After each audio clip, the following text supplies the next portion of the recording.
একতরফা প্রেম মানেই যে কষ্ট তা কিন্তু নয়।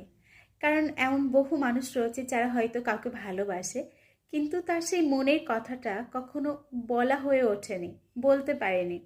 সে কষ্ট পায়, খারাপ লাগে তার, যে আমার কথাটা জানাতে পারলাম না।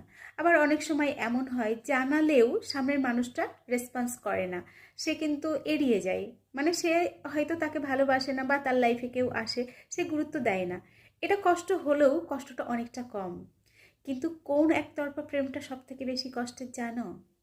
যখন একটা প্রেম খুব ভালো থাকে, দুজনেই কিন্তু দুজনকে ভালোবাসে, সেই প্রেমটা যখন হঠাৎ করেই একতরফা হয়ে যায়, একজন ভালোবাসছে আর একজন ভালোবাসছে না, সত্যিকারের কষ্ট হচ্ছে এই প্রেমে। এই একতরফা প্রেম মানুষকে না পুরো ভিতর থেকে শেষ করে দেয়।